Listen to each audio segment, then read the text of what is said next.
Mbote na bino bandeko balandi ya émission Masolo ya Mboka ezali émission moko ya bato basalaka politique ndenge na ebisaki bino partout dans le monde entier lelo tio moko na mwana ya Mboka Jacques Congo à propos ya ndenge Mboka eza ko marcher si réellement Mboka ezoke na ndenge ya bien.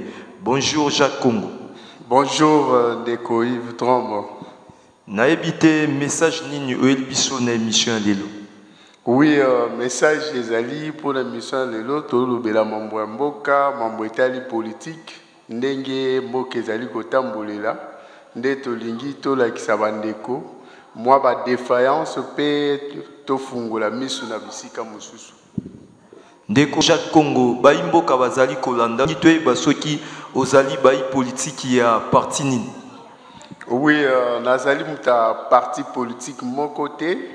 Juste naza ambitieux et politique, donc nazali mutoyo nazo sala analyse personnelle et zo ko engagé pengai et puis nalingi na sala na ambition nanga o naza kanango sur analyse on sala kana batu nyonso ba yeba yango et puis na epoko tozali bien sûr tokoki kopesa position normale te parce que tozana tamoko o tozo senga peuple congolais à se prendre en charge, peuple congolais à se veiller na mambo ezali koleka na mboka pe à avoir décision sur ba mesure oyo mamno ezali mamndenge zotambulela na mboka ba mabenyoso donc tout c'est tout élément en fait c'est ça donc opesa message ya kofungola bandeko mususu oyo bazolota bazolala ndenge mboka ezali kotambola malamu te.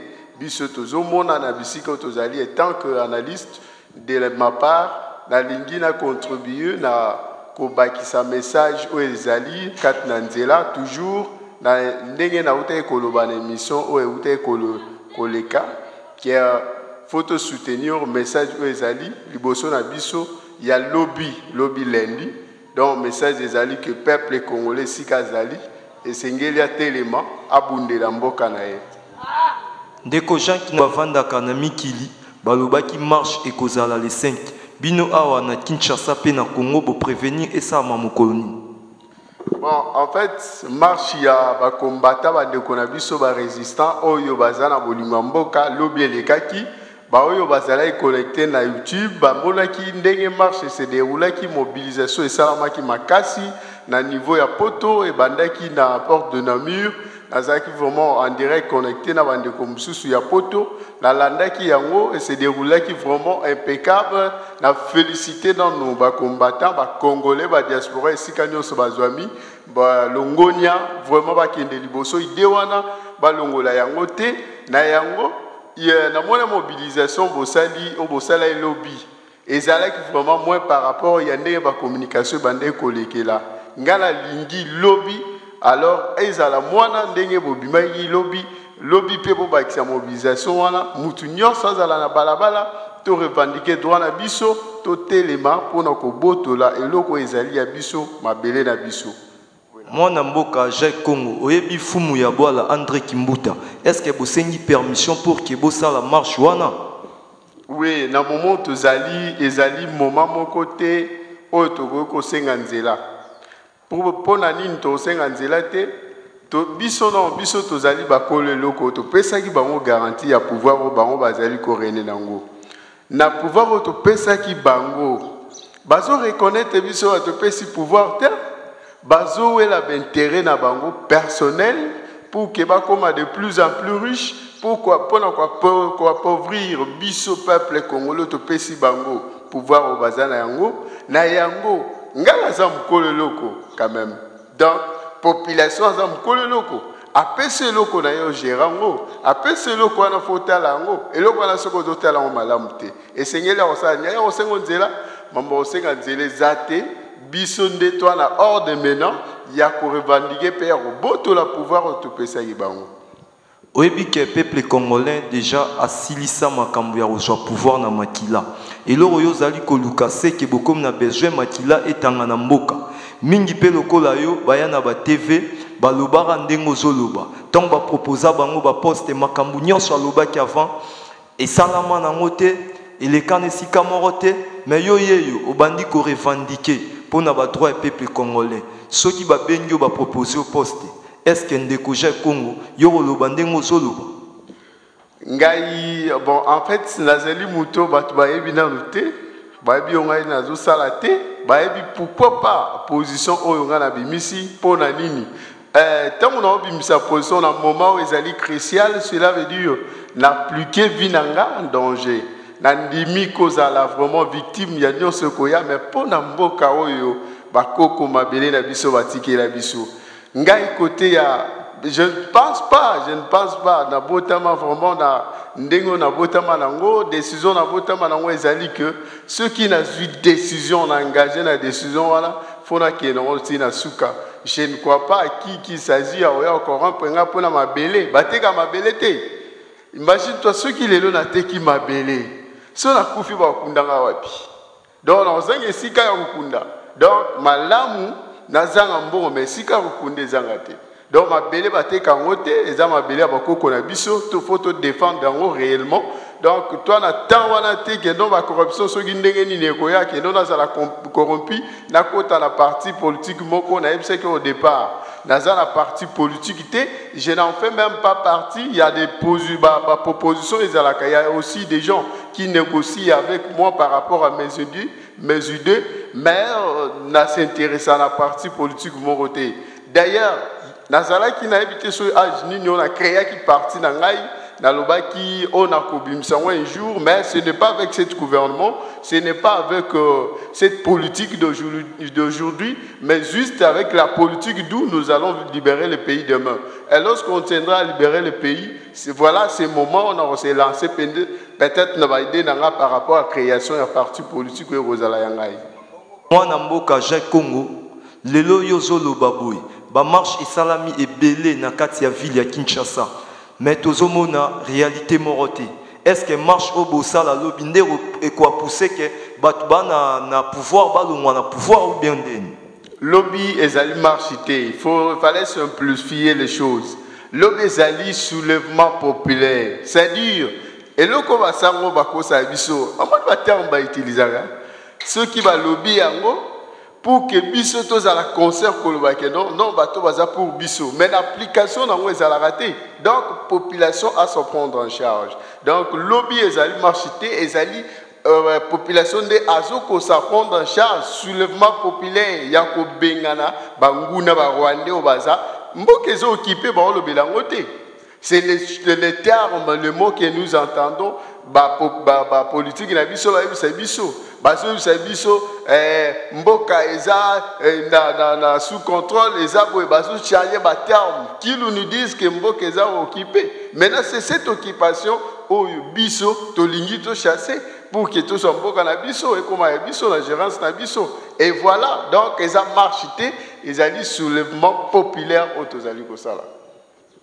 ndeko Jacques Congo maenyo sozali koloba na émission na biso masolo ya mboka na yebite yolobi basango na biso ya Kinshasa baza kokosa biso mais na yokaki cardinal na biso Mosengo alobaki azo soutenir mai oyo zali koloba na population parce que mam oyo zoloba ngam na lobite ngaza simple journaliste nazo tout nabe ba question naza besoin ya biyano et pas ndeko azali moko ya bayi politique ndeko Jacques Congo siko soki lobi marche na bino esimbité okoloba nini na population po bobwaki ba track partout bo publier na internet na ba page tout bo publier ceux qui marche na bino esimbité boko sa population lisusu nini. Oui, pour la lobby marche Kosimba, ezali likamba mabele, ezali likamba bakoko ba répondre ba ebisi biso bima. Tori se référait mukie na date il y a le 4 janvier 1960 avant l'indépendance, mambo esalamaki na tant ba bengana ki ba colonisateur, ezala ki ndenge nini. Donc ezali histoire à Congo échangeara nango te et ko changer ta mukie donc tozonga na même point wana oyo to ba bengana ki ba colonisateur bandai ko coloniser ba koko na biso donc marche à lobby en fait soulèvement populaire ya lobby et cause à la vraiment maintenir, cause à la et simba et cause à la réussite parce que toujours tenir compte il y a ba koko na biso, toujours tenir compte il y a bateau bazo kufa, toujours tenir compte bato ba kufi et belé to ke na Kasai au moins to loba nini makila o ezo sopana wana o esopani wana makila wana ezo loba dans makila wana e cause à na soutien na biso et ko accompagner biso pour que to sula na bango to sula na banguna oyo baza toujours ko terroriser ba congolais baza toujours ko bomba ba congolais baza toujours ko enlever batu butu moi tozola la te bato ya dollar niveau social n'en parlons pas mais na batu wana bazo kufa pona mabele na bango alors lobby nde basengi biso ba esi biso to bima ba soutenir biso mwana mboka Jacques Congo Etienne Tshisekedi wa Mulumba tango azalaki vivant atika kosala mambi nyonso oyo bino bozali koluka kosala siko lelo yo zali derrière mwana ntemi to ndenge nini. Oui, naza muto na soutenir idée na ye idée eza malamu mon idée biso tozoboya ba politicien te mais sauf tozolinga ba politicien oyo bazolobela ko o balingi mboka na bango o bazo reconnaître que mboka oyo eza dirigé par na biso moko te alors biso tamba bimisi idée que mwana mboka ayebisi biso vérité mwana mboka muto aza wana aza muto aza pona yo te alors faut telebela ye. Alors pourquoi idée à bon toboya yango donc toza wana pona ko soutenir idée en emwanda ntemi mwana mboka Jacques Congo na part na ngai gouverneur atikal kopesa autorisation mon côté masasi ekoluka ebeta na nzela pour rien bino bozo sala makambo pour que batu bakufa après wana bolela batu bakufa omoni te ke bobo misa batu inutile. Bon écoutez tokobanga ko kufa ya batu oyebi combien de personnes bauti okufa na Kasai combien de personnes on va massacrer na Kasai sans compter Masai Kivu babanda yango na Kivu lelo na Kasai 12 millions de personnes boke les Nations Unies rapport oya tauti ko kota sikoyo ayebisa bino nde ba kata likolo ya mwana muke bazuba kati yango ya mwana mobali bazuba kati likolo ba osala ngo démonstration.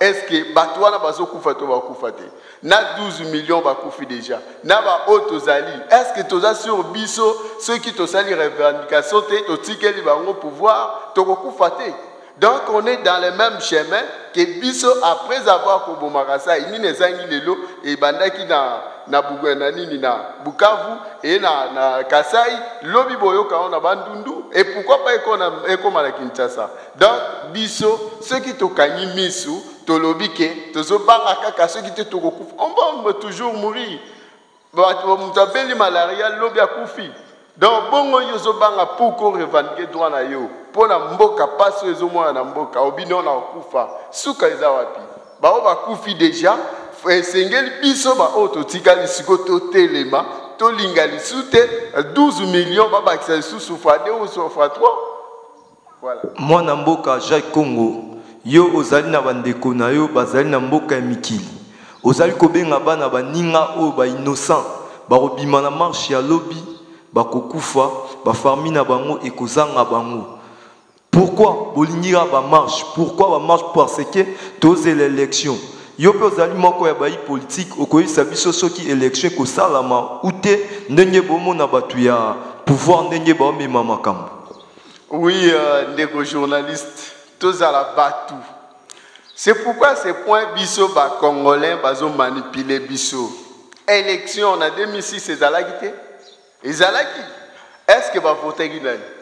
Na 2011 ezalaki te nga moko na zalaki témoin na kata bureau moko ezalaki na funda awa. Et là na epi maximum ya ba point ya muto abimaki. Lelo est-ce qu'aza en tête du pays? Et jamais je ne crois pas que batu bazalaka na idée ya élection. Élection eza pour l'intérêt ya congolais. Élection eza pour l'intérêt ya oya sota mutu na ye. Oboyebi communauté internationale bobetela maboko eza pour na ba congolais te. Eza juste pour l'intérêt na bango et ceux qui otali sima nango na analyse okendo mona ba fausse commune wana na Kasai o batu ba obo makuna ba base ezali okekuta exploitateur minéraux ya Kasai kuna bazali au moins ba mindele ba na ba société na bango ben implantant na kati ya Katanga bazoko ya Kasai plutôt bazoko exploiter maintenant minéraux ya Kasai en entendant bazoko fa. Donc c'est là prouve à suffisance que l'élection est une importance sur le peuple congolais c'est là et d'ailleurs on a preuve du contraire ceux qui veulent lobby mambo élection bango moko maintenant la salle déclaration ça les wapi na parlement européen akeyib sa bango batu bataka ba imposer la élection et si bango élection ezalate et par preuve ceux qui va pour na Congo par rapport il y a ba sanction bango bazo pesa ceux baza pour le peuple congolais tant on fait cette déclaration dans le Parlement européen, dans l'Europe, basali nini, bapesi réponse nini, ba reprocher nini. Et l'autre côté, et de la même temps wazongi awa, olenganko ya lobakiango o ba uti kota oyo corrompu wana ba uti kota bapesi mbongo awa ba te président c'est ça. Alobi mata quitter élection vous alate, yemo président de la République. Alobi a promettre mutu élection té. Siko bino bolingi voyez ba élection vous alate jusqu'à quel niveau? Tout ça là-bas tout. Élection que zate peuple congolais c'est le moment où racheter temps car balobi na français racheter le temps car les jours sont mauvais. Donc, nata oyo esengeli biso tozo pouvoir esengeli to telema tondima makila na biso etanga pona mboka. Baimboka malobe salaki mingi epai ndeko na biso Jacques Congo azali elenge moko ya ba étudiant ya Iseskin azali ko revendiquer ndeko Jacques Congo tolingi toyeba soki marche alobi bandeko no pe ba participer poto boyi bolobara marche mwana no azana poto kuna zolia zomela mais yo awa na kin oza ko organiser ba marche est-ce que yo moko ndeko Jacques Congo ozala pena na marche wana comme il faut ngai ngamoko nanu naza mutoyo na linga mboka na makasi ya liboso na webiso ke marche ya liboso o esalamaki tangu babandi kobeta masasi na palais du peuple ngana saki en face na mona na misu na nga mwana muki azwi lisasi soda policier vani mwana ya âge à plus ou moins 10 ans babeti masasi na misu na ngai nazala témoin nga moko bayebisa nga événement na participa chaque marche au bato babimaka nazala wana parce que nazala souci mboka oyo so babuminga lelo pona mboka. Je m'en fous, tant pis pour moi, parce que dans le cas où on a coupé la main, tokozala wana lobby, biso nyonso tokozala mutaki ya oki mazate. Deko Jacques ozali bay politique moko oyeba nanu te soki babomi omona te ke okende inaperçu ba idée zoya nango na politique ya Congo ekende pamba. Oui, on moni mutu tango abimaka fleur ceux qui batango quelque part ceux qui abimi c'est que ezale loko moko ezasima wana. Donc, ce qui n'a pas été, il y a titi exemple na biso ya Congo. Tant que est-ce que va Congo va se le battre? Lelo oya bimia zo pesa modo. Azalaki est-ce que va évacuer? De ma part, je ne connaissais pas les moyens et je ne l'ai jamais aperçu ni de loin, ni entendu. Mais au monde nous a fait un miracle. Et le kobango va tourner on a vision musus mais nzamba confondre à pesi bango que muto vision on taille en bimisa on balamoko c'est tout le monde les lo va bandé ko soutenir te j'ai suivi Honoré Ngwanda plutôt na nini ba déclaration na ya bandé ko sala si on est monanté mais na otaké mais lobby il a changé son idée il dit à MC ba combattant na ya ba soldat na ya. Ah non, suivez les messages de Némoinanté, mais libérons le pays. Et voilà, comprenez que non, c'est un bon message. C'est un message qui est très fort pour notre pays. Et pourquoi nous croiser Maboko? Non, on est là, on va défendre le pays. Si ça dit mourir, Moussous pas Oyana Simanangai. Bandeko Balandi, émission Nabiso est commis vraiment koshité Nasuka. Moi, na Mboka Jacques Congo, ceux qui osent un message au lancé. Devant Baimboka ya peuple ya Congo, message moko ya makasi oyo peuple congolais nyons tout akoyeba kete mwana mboka Jacques Congo molobeli ngata msuna ko bengo molobeli ya jeunesse ya Congo moi message ya suka na bato o nyons tout bazali kolanda pour que émission na biso ekomo chité pe mwana suka. Oui, message na ya suka ezali nazo sa peuple congolais ici kanyo sa zwami oyo kolanda vidéo oyo na net donc ezala malamu ozala déjà na idée pour na lobby donc ceux qui lobby obimité mutu muso akobundela mboko azate mutu akolivrer na bapasi ozomona ezaka yo moko kozela te ke communauté internationale koya mpona kolivrer na bapasi non ekodélivrer ta communauté internationale aoluka nde baavantage na ye mene sengeli yo esika nyonso ozwami message da bapesaki banda le si je ne me trompe pas le 26 ou soit le 3 août avril boye donc ça fait 2 mois depuis message de pesami balobi boye lobi tokobima na quartier nyonso ozali groupe boko effectué bosali pancarte na bino na kati ya pancarte bokomi kaka le Congo au Congolais et le Rwanda au Rwandais. C'est ça. Maintenant, le message Joana marche na biso ko dirige vers RTNT nanzela soki ba o ba yebi ke sika Rwanda zali ko bimisa e ko yebise kazonga na mboka na e. Soki ate munoko makasi ndenge ba yebisi biso na mot d'ordre ya mfumune mwanda ntsemi oyo koyela esima nango akoyeba. À part ça, nanzela soki tozotambola balobi muta simba eloko ya mutute. Muta simba eloko ya mutute. Soko simba eloko ya mutute likama ekoyela yote. Koyiba te, kobuka te, sauf que toko marcher contre bateau oyo toko s'adresser message des ali occupant. Donc occupant de tout s'en charger na e soda ici ko zali congolais. Balusa munduki na munguna kubo mande kona yote mena ebiki ata obetu masase kozwate